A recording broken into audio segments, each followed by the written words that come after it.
Hey, what's happening, everybody? It's your old pal, Mr. Butter, coming back at you again. I cannot wait to take a look at this pair today. This might be one of my biggest W's of 2024, and I wouldn't have been able to get them if it weren't for my cousin. If you're into kicks and you feel like hanging out, then hit that subscribe button.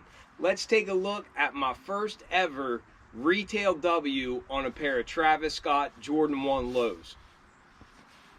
What is happening, everybody? How y'all doing? I hope you're having a wonderful holiday season. Hopefully Christmas was good to you, and I hope that we can all finish the year 2024 strong, and I wish you all nothing but the best for 2025. Today I want to take a look at a pair that I had really started to lose hope for.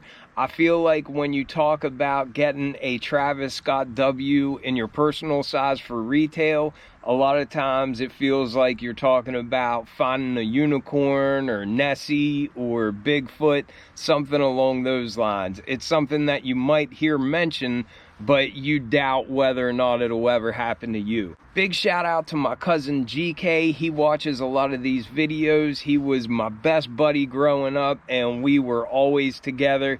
A lot of times here recently, whenever there's hype shoes dropping, I ask him if he'll go for them for me. He's gone for a lot of Travis Scotts and never had any luck, just like myself. But then he actually finally hit on my size for the velvet brown Travis Scott Jordan 1 lows. I still kind of can't believe it, if I'm being honest. But again, thank you, GK. I really appreciate it. Hopefully that account stays hot for 2025. Getting into the packaging, we have a box very similar to what we've seen for olives, reverse olives. I think we've seen a lot of Travis Scott Jordan 1 lows come in a box like this. It might be a little bit of a different shade for the Nike branding, but it's very close to the others that I have. The tag reads Air Jordan 1 Low OG SP. The colors are dark mocha, black, and velvet brown. I actually didn't realize that they put dark mocha on these. As you can see, this is a size 10, which is my personal size in Jordan 1 lows. So this pair is all mine. These had a retail price of $150 US. My cousin was able to hit on the sneakers app for me. When we look in the box, of course, we have that Cactus Jack Travis Scott paper that we're used to seeing. And then underneath of that, we also got white paper as well. And getting right into the good stuff, here they are, the velvet brown Travis Scott Jordan 1 lows. I would be very interested in knowing exactly how many L's I have taken on Travis Scott Jordan 1 lows. All I know is it feels like it's been a whole lot, because I always go for them on 2 accounts. I have my wife enter on her account as well. Then I have my brother, my cousin. I enter raffles and that sort of thing, as well as going for them on the Travis Scott website. They're just so hard to get. I've heard that they're going to start making more and more pairs of these, and maybe they have, but I just don't think it's enough pairs to meet the demand. So it always seems like it takes a lot of luck to get a retail W on a Travis Scott. I really like this monochromatic upper. It is all just brown, but it's varying shades of brown. I'm hoping that it comes through on the screen. The swoosh, I think, is the darkest shade that we have on the shoe, and then it looks like the outsole is also a darker color than what we have for the midsole and the upper. But I just really like how these are almost a little bit under the radar. Like, if you didn't know what these were and you saw somebody wearing these, you might just think that they're wearing a pair of normal brown shoes. And I like that. I like that it doesn't just scream, this is a Travis Scott, look at my backward swoosh. Of course the backward swoosh is there, but it definitely flies a little bit more under the radar. It's definitely more of a low-key pair of Travis Scott's. I think the Phantoms were kind of like that too, but the Phantoms did have more of a contrasting stitching in the upper. I think a lot of the stitching was white on that Phantom pair, and for this one it looks like most of the stitching is just varying shades of brown, and I really like that you can't really tell what this is unless you already know what it is.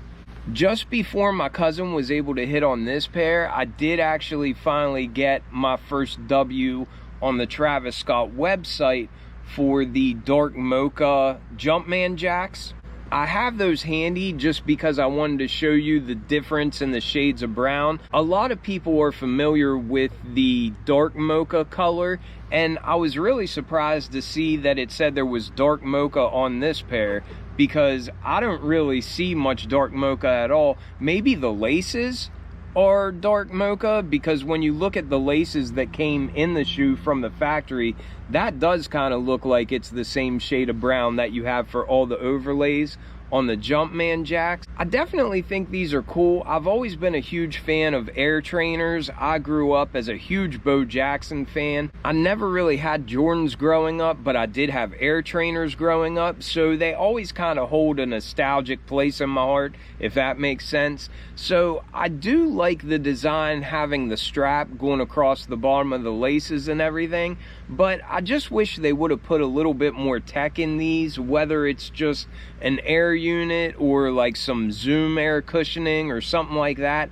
I just felt like they could have done more with these. The packaging and everything was awesome, but I feel like the shoe just has me wishing for more. The Jordan 1 silhouette, whether it's a high or a low, is my favorite retro silhouette that there is. And I know there's not a whole lot of modern tech in these, but at least they do have an air unit because it's a Jordan 1. The Jordan 1 silhouette has always just been a staple in my wardrobe, and I just think it is about as easy to wear as can be. I wear Jordan 1s a lot like people wear Vans or Chuck Taylor All-Stars or something like that. But again, just for your reference, in case you're wondering, this is the dark mocha brown from the Jumpman jacks, and this is the velvet brown. So the velvet brown definitely looks a lot darker than what the dark mocha brown does. I briefly mentioned the laces that came in the shoe. They are a lighter shade of brown, and it is a wax style flat lace. They also came with a dark brown wax style flat lace, as well as a pink flat wax style lace. I probably won't throw the pink ones in there just because I really like this monochromatic effect that we have on this upper. I'll either leave in these lighter brown laces or switch it to the darker brown, but I haven't really decided on that yet. Y'all let me know what laces you would rock in these. Looking at the outsole, it's really no different than what we're used to on Jordan 1 highs and lows. We have a pivot point in the front, Nike branding there at the midfoot, and on this pair, it's just a really nice dark brown color. Then as we come up the side of the shoe, we can see that the midsole is a little bit lighter of a shade of brown than what we have for the outsole, and I also just noticed it looks like the stitching is darker than what the midsole is as well, so we get just a little bit of contrast from the outsole as well as the stitching, and I think that's a pretty neat touch. As we get to the upper on this pair, it looks like it's all suede on the base of the upper, but it has this weird coating on it, so it kind of feels like it's rough. I'd imagine that it is a pretty premium material just based on what I know from other Travis Scott Jordan 1 lows that I have.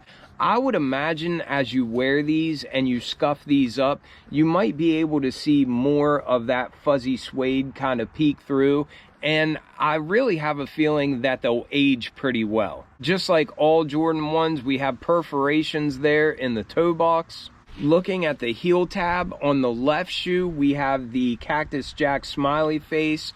On the right shoe we have that Jordan Wings logo. Those are both just embroidered on with dark stitching, so it's not real evident, it's not really easy to see that, but again, I really like that monochromatic effect for this upper. On the outside of the shoe, of course, we have that really bold, oversized backward swoosh, and that is a leather material. I can't really tell if that's dark brown or if that's black, but it's got like a tumbled leather texture on it, and I just think that looks really cool. Obviously, whenever you see that huge backward swoosh, you know you're looking at a Travis Scott Jordan 1. The inside of the shoe has material the same as the rest of our overlays. It's just that suede material with kind of like a coating on it, and it's the same color that we have for the rest of the upper. Underneath that swoosh on the inside of the shoe, we also get a little bit of Cactus Jack branding. That might even be hard to see on video. Even in person, that's not real blatant. It kind of flies under the radar, but again, I really love the monochromatic design of these. I like that you're not feeling like a billboard. And as I mentioned before, people who know anything about sneakers will understand that this is a Travis Scott. But for all the normal people out there, they'll probably have no idea that there's anything special or sought after about these. And I always kind of like that. I like wearing heat when people may not even realize that you're wearing it. For the tongue, it just feels like a standard Jordan 1 tongue. It's just like a nylon material, and it's just in that brown color to match the rest of the upper.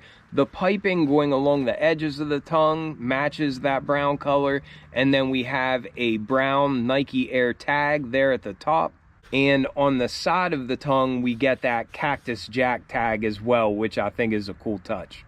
It looks like our sock liner is dark brown, and then our insole is dark brown as well. On the right shoe, it says Travis Scott backwards, and on the left shoe, we can see a little Jumpman down on there. I really appreciate it, GK, and I really do hope that that account stays hot through next year. I am just so pumped that I finally have a pair that I can wear guilt-free because I only paid retail price for them and they're in my size. Let me know what you all think about these. Let me know if you were able to hit on those Jumpman Jacks or else these velvet brown Travis Scott Jordan 1 lows. Thank you all so much for your support in 2024. There is much more to come in 2025, so just stick around and stay tuned. I hope you all have a wonderful day, and I will catch y'all on the next one. I'm out.